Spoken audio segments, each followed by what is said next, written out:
Yesterday, I endorsed Zohran Mamdani. I've made it very clear that we have differences, but I also believe that he brings a sense of optimism and the can-do spirit, a positivity that I believe our city needs at this time.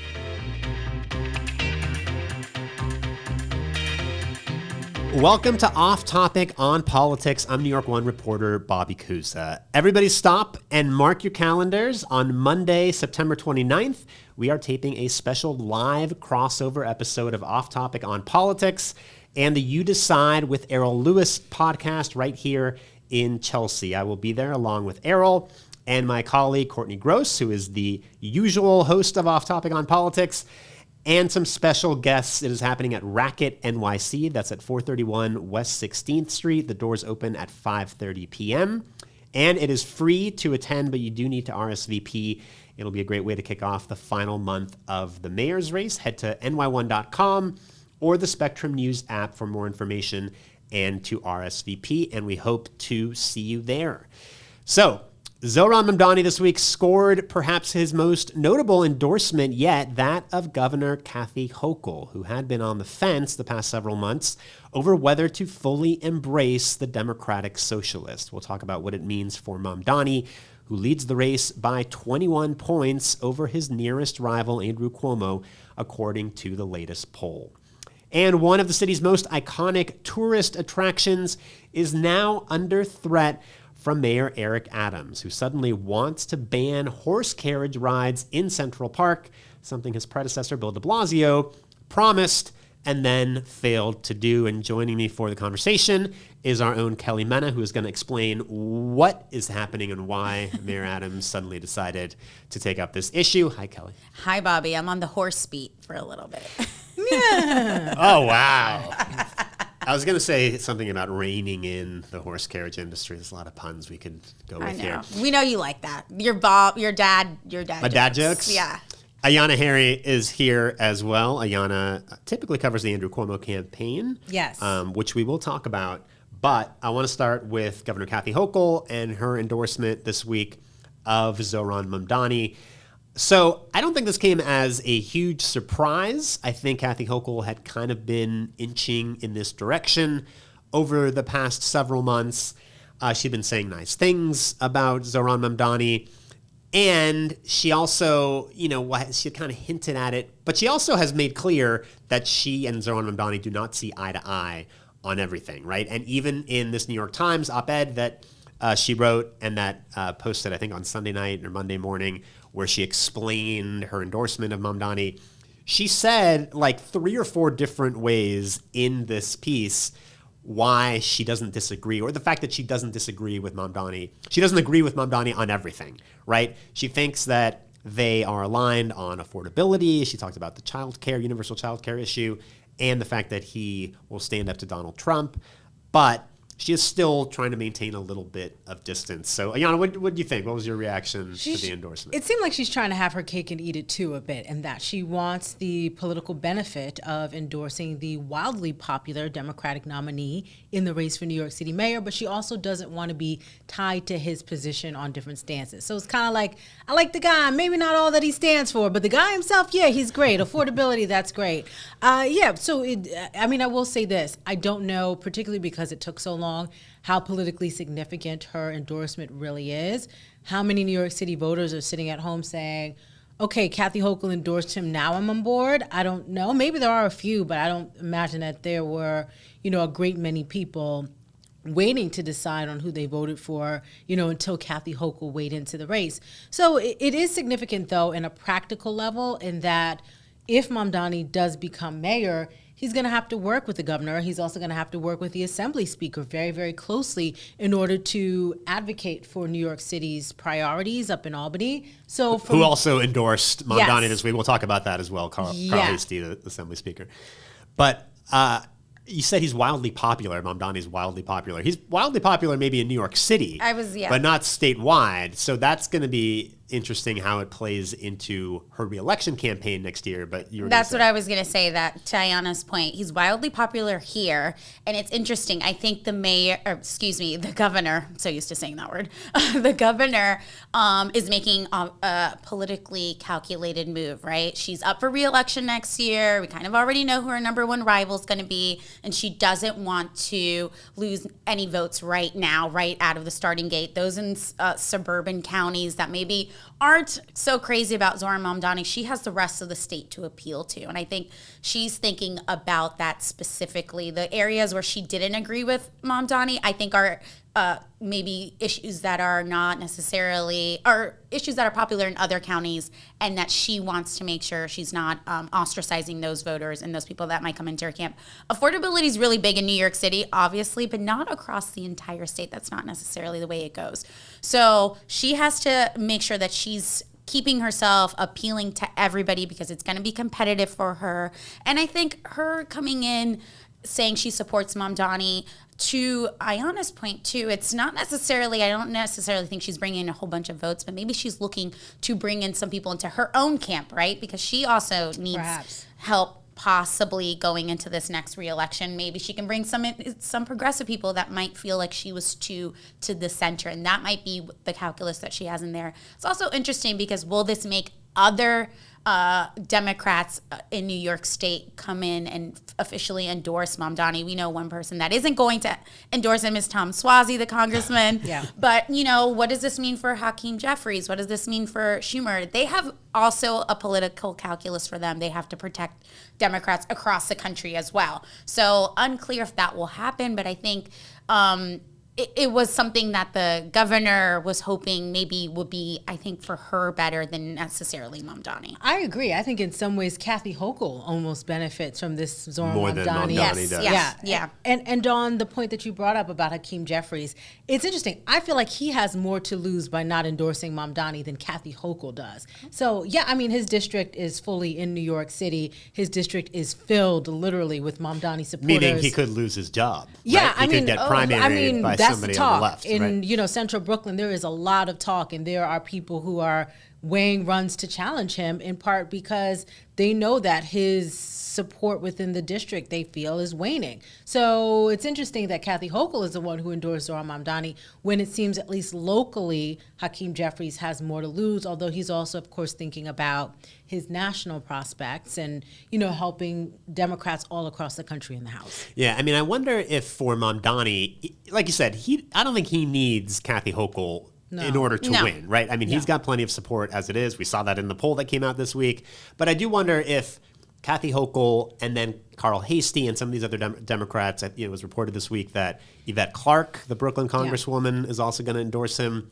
I feel like these people kind of falling in line and backing him, it kind of sends a signal that he's not as scary as maybe he's been made out to be by some people on the right, and even by Andrew Cuomo, right, who make him sound like he's this radical leftist, and he's going to open up the jails, and he's going to disband the NYPD, and it's going to be like an open-air brothel in New York City. But when you have Kathy Hochul and all these like mainstream, more centrist Democrats endorsing him, it's like, all right, this guy's maybe more palatable. A safe bet. Yes, but I also think it works for them, because I think they were running the risk of looking incredibly out of touch with where Democrats in New York City are right now. Zohran Mamdani, he's getting really close to 50% support, and you're still wavering on whether or not, clearly the people of New York, the Democrats, look at the primary night results. Clearly the Democrats in New York City are behind Zohran Mamdani. You're a leader of Democrats, but you're not seeing what the people are seeing. I think it kind of it made some of them seem out of touch and as part of a generation in the Democratic Party that may feel more and more outdated to voters. I completely agree with that. I think the first thing is you got to protect yourself at home, right? So you don't want to, necessarily go with everybody else if that's going to put you in a vulnerable position or maybe create a threat for you here in New York City, because at the end of the day, all politics is local. And if you're not paying attention to that, that can be a serious challenge for you if you're going to look for a reelection or stay in office. Kathy Hochul, by the way, there was a poll out earlier this week, a Siena poll that had her up 25 points on Elise Stefanik. Stefanik is the upstate Republican congresswoman who may or will probably, I guess we could say, be her opponent in the governor's race next year. But, you know, she is walking this fine line, right? I mean, it behooves her to kind of hitch her wagon to Mamdani because she could pick up votes here in the city, right? And you want to run up the score in New York City when you're running statewide as a Democrat. But you're also handing Elise Stefanik this cudgel to beat you with, right? And we saw that this week. Stefanik is like bludgeoning Kathy Hochul because of the Mamdani thing and trying to, you know, now paint her as an extremist because she's tied herself to Mamdani. So it kind of cuts both ways. I just to point out, I think that Elise Stefanik was going to do that either way, right? Because you're in the same political party. You know, you can't separate those two. You're both Democrats. So naturally, they're going to pin you together. I don't think she necessarily needed her to endorse Mamdani for her to be like, oh, look at this is a person in your party. And we know that the mayor and the governor have to work together. So if anything, it was just another opportunity for her to seize on. And I will say this, you know, speaking of people being in the same party and pinning them together, Elise Stefanik is not only in the same party as President Donald Trump, she has been a very fierce defender of President Donald Trump. And I think that that's going to hurt her tremendously next year, particularly as New Yorkers begin to feel the real impact of all of the federal budget cuts and the big, beautiful bill. Like Elise Stefanik, like that's your boy. How do you continue to justify this scaling down of the federal government that is, you know, making it harder for people to go to the doctor, making it hard for people to put food on the table? Like, I think she's going to have a very difficult time being such a Trump loyalist. And so I would not be surprised if Hochul runs up the numbers even more. Yeah. And Hochul up 25 points on Stefanik in that Siena poll. And also her favorability numbers are sort of inching up. I mean, she had been kind of scraping the bottom, rock bottom in the polls the past year or so, but it seems to be trending in the right direction. Anyway, so let's go back to Carl Heastie, the state assembly speaker who endorsed Mamdani on Wednesday. I mean, now you've got the three leaders in Albany, right? Kathy Hochul, the assembly speaker, Carl Heastie, and then the state Senate majority leader, Andrea Stewart-Cousins, have all endorsed Mamdani. So, you know, you might think, well, this is a good sign, right? These are the people who control everything that happens in Albany, and he has to get all this stuff passed, right? The tax hikes and the free buses and the universal child care. So looking good, right? He's going to get all this stuff passed, but it's not quite that simple. Carl Heastie, I will say this, Carl Heastie is essentially his boss in Albany. So I do think that it is a positive nod when you get that good job report, when the boss signs off, it's like, oh, okay, this is the guy who, you know, was over his house in the legislature and he's giving him the nod. One of the things that's been great about Zohran's campaign is he has a romantic view of what the city can be and should be. And, you know, sometimes people want to be romanced. I feel like that counts for a little bit, but I didn't mean to. I feel like you had something about to say, No, that's Kelly. exactly what I was going to say is it's good that he has that because obviously we know that the budget for the city depends so much on the state, so it's important to get support there. It's also interesting because right after Mamdani won the primary, Carl Heastie had some good words, said very nice things about Mamdani that almost made it seem as if he was already supporting him after that win, that surprising and big win in the primary. So I don't think this was a surprise for anybody. I also think it's just one more, I guess, loss for Mayor Adams because these Democratic institutions, you know, are not going with him. He's the incumbent mayor. Yeah. It's not a good look. Now he has three. He's got the Bronx. He's got Brooklyn, and I believe he has one other county. I'm not thinking of it right now. So it's just Manhattan Democrats. Manhattan, yeah. So that just adds to the momentum. To your point about bringing in all this established Democrats to come in and support the mayor of the city. The last thing you need as a Democratic Party that maybe it has some challenges is any fractures in it. You know, you want to show a united front as a Democratic Party, especially when it's back-to-back years of re-election. You got the governor, you have the mayor, so you want that support going into any type of re-election campaign. And this is a little random, but in starting to read Kamala Harris's book and just like looking at all the division amongst national Democrats and how that all ended and like how did that work out for y'all? You know what I mean? Yeah. It's like you would think New York leaders would sit and watch and learn a lesson from that and say, okay, We need to be united, and we also need to be in tune with what voters really, truly care about. I know you're going to get to it later, but that Marist poll found 88% of city voters say the city is not affordable. Like 88%. That's almost 9 out of 10 people. Zohran Mamdani's talking to that, and he's talking to issues that people really care about. And when you're not backing him, I think to some voters it feels like, well, you don't get what's going on in my life, and you're not talking about what impacts me on a daily basis.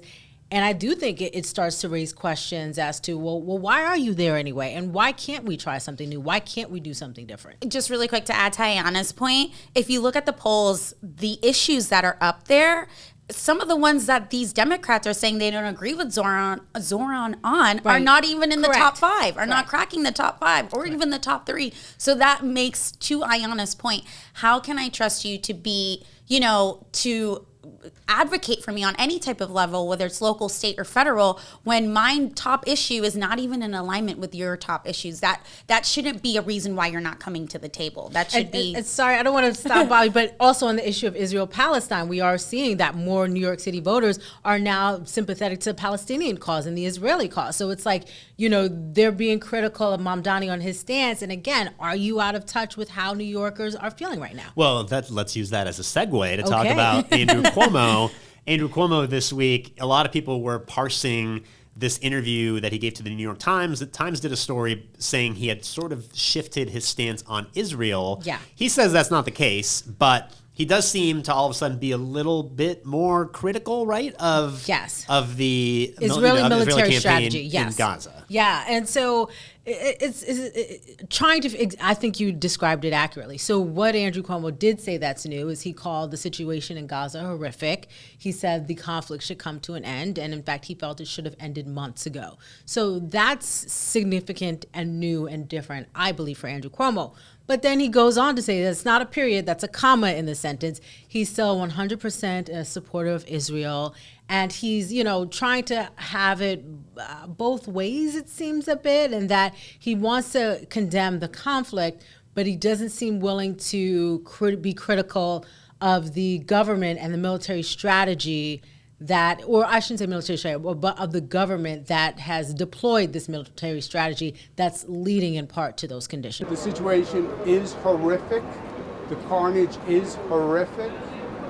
I pray for peace. I pray for an end to the violence. I pray for the hostages to be returned, and Hamas has to be eliminated. And he has tied himself to Netanyahu to some degree, right? I mean, there's this talk of him joining the legal team, Netanyahu's legal team fighting against the ICC, the International Criminal Court. And then there was this whole other issue where Mamdani said he wants to have Netanyahu arrested when he steps foot in New York City. And then Cuomo kind of ridiculed that and said, the ICC has no jurisdiction here in New York City. And if Mamdani, he were to arrest Netanyahu, it's Mamdani who should in fact be arrested. And so that, of course, was a big old New York Post headline this week. But yeah, it seems like Andrew Cuomo is trying to be true to his, roots, his decades and decades of vocal support to Israel, while also understanding that New Yorkers are exasperated, many of them, with the situation in Gaza. And he's trying to find the right balance, and it's difficult. Like, this is such a difficult topic. It, isn't just something that New Yorkers read about in the headlines. So many New Yorkers have family abroad, have family in the Middle East. And so, it's difficult for Andrew Cuomo to stay true to what he said in the past, but keep up with how people are feeling today. And so it's a little jumbled. But like you said, that poll last week showed, people say they like Mamdani's handling of the Israel-Palestine issue much better than Andrew Cuomo. So I think he's probably paying attention to the polls. Before we move on, Kelly, I got to ask you about Mayor Adams, who you spend most of your days with. I do. And he has been, he's been all over the place the past week or so, holding campaign events, not just, out doing the usual announcements and press conferences and ribbon cuttings. Yeah. He was really campaigning. Yeah, he's finally, I guess, on the move, on the trail. It felt like he was a turtle before, but he's moving now. While he remains in the single digits in the polls. Yes. But he's ignoring the polls. He's only listening to his people. But yeah, he's in the single digits. Except for his own internal poll. Exactly. I will say one of them, he cracked to 2 digits and it was 11%, but the rest of them were all single digits. But I will say that, yes, about half of his day now is all campaign events. Yesterday he was in Harlem. Earlier this week he was in Brooklyn. Today he's in Queens. He's really making these stops, going out of his way, making sure he's talking to New Yorkers. Obviously, I think that is strategic, right? He doesn't have any establishment, no institutions, not necessarily business leaders are on his side. So he has to go about it a different way. He actually has to build that grassroots support because at the end of the day, it's voters who decide and they're the ones that have the final say on whether he gets a second term. And he's not been doing very well in all the other areas, right? He's still struggling with the campaign finance board, who hasn't released multi-millions of dollars. I think it's over $4 million now in matching funds that he thinks he deserves. And that's created a kind of an issue for him, an obstacle. He doesn't have he doesn't have any elected officials or officials that are in office right now that have supported him. And all the other people that supported him 4 years ago defected to other camps. So this is really his only way if he's going to get there. He's more accessible. He's been a little bit, now attacking, I feel like, Zohran Mamdani, the Democratic nominee, talking really these attacks about that he's here to destroy the city, but yes, that's the word, aggressive. That he's Mamdani out to destroy the families here in the city, traditional families, communities, especially Black and brown communities, which I find interesting because we know that Zohran Mamdani himself is a part of that community and he's never said those words. But I think that's the messaging the mayor wants to get out there because he obviously is looking for those same voters that are in the same communities and wants to be able to appeal to votes. It's also interesting because of one of the polls that came out this week, I believe it was Marist, actually had Mamdani doing the best with Black voters. Yeah, Marist, he's made significant gains there. Yes. And remember, that's the mayor's base. Yeah. Well, if you and think Andrew about Cuomo's it. Base Andrew Cuomo's. But if you think of anybody, the mayor talks about how he appeals to Black voters the most. So it's interesting that Mamdani's now edging him out there. And I think that the mayor's also looking at those polls and thinking, well, what can I do? How do I get my messaging stronger? I think maybe we should say was the mayor's base. Was, yeah. It doesn't seem to be that way anymore. All right, guys, we got to take a break. When we come back, we will talk about the mayor's surprise announcement on Wednesday about the horse carriage industry.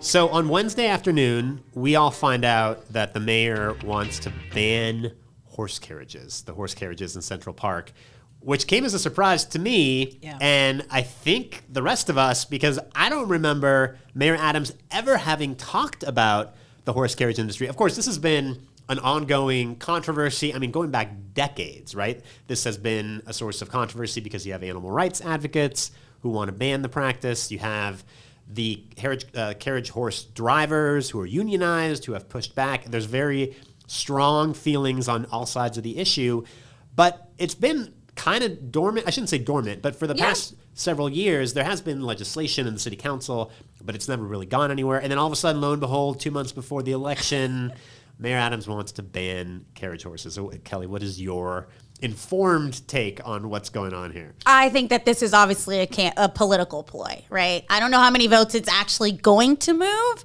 but the mayor has never even mentioned carriage horses. And any event that I've ever gone with him to, I've never heard him mention this as a thing for him. I don't think anybody's even asked him about it. This is not like a Mayor Adams on-brand thing for him. We know crime and safety are his thing, and he's actually playing into that, saying that this is a public safety issue because he brought up horses can trample people. Yes, and he brought that up, right? That there was the most recent incident was a horse that got spooked and ran through Central Park and didn't hit anybody, but it could have gone way worse.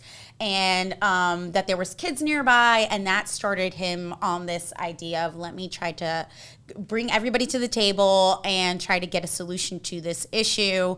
And now he's looking to get this done, but we'll see how it even works. You know, the local union that represents the carriage drivers is obviously not very happy about this. It's going to impact over 270 carriage horse drivers and employers. And they also believe that this is a political ploy by the mayor to somehow help his campaign. He's being opportunistic. To your point, Bobby, de Blasio actually campaigned on this and said that this on day one, he would ban carriage horses at Central Park. Yeah. He actually did not do that. And the last 6 weeks of his term, his entire 8 years of being in office, he tried to do it and never went through. This is a very New York City issue, not just for politicians, but for New Yorkers. There's so many New Yorkers that say it's a safety thing. They don't like the carriage horses there. Then there's the animal rights activists, people like the Republican nominee Curtis Sliwa. Right. So there's just been, anytime you talk about carriage horses, though it's iconic for everybody outside of the city, this is a very charged issue for many reasons. And yet it always seems to stall in the city council. And I do stall. Yeah, I did not even mean that. But I am curious for both of you, beyond this being a political ploy, which it seems to be, like, there's How often do we ride? No. We're real New Yorkers in here. There's no path. Mayor Adams has no path to actually getting this done, correct? Yes. Right. Well, and that was the weird thing, right? He put out this press release, but he can't actually do anything. Right. He's calling on the city council, who doesn't action. have a good relationship with. You are at war with. Yes. We have to put that in before we get to the other side. Who he doesn't have a good relationship with, and they just overrided some of his vetoes to do this for me. It's like, hey, Bobby, I don't get along with you at all most of the time, but can you do me a great favor and help me out with this? And it's like, it's never going, even if the city council agreed with the mayor on this, they're not going to do it because the mayor asked them to. You know what this reminds me of? This reminds me of when those polls put out those hypothetical two-way races that are never going to happen because the other, like, we should not talk about those because it's not going to be reality. And, like, maybe we shouldn't even be talking about this because this is just not going to be a reality either. I don't know. Yeah. No, I completely agree. The city council's like not, this bill has not even had a hearing scheduled. That's how not important. I mean, it does, to be clear, there is some support. I mean, there's actually a fair amount of support in the city council. There's 21 sponsors, out of 53.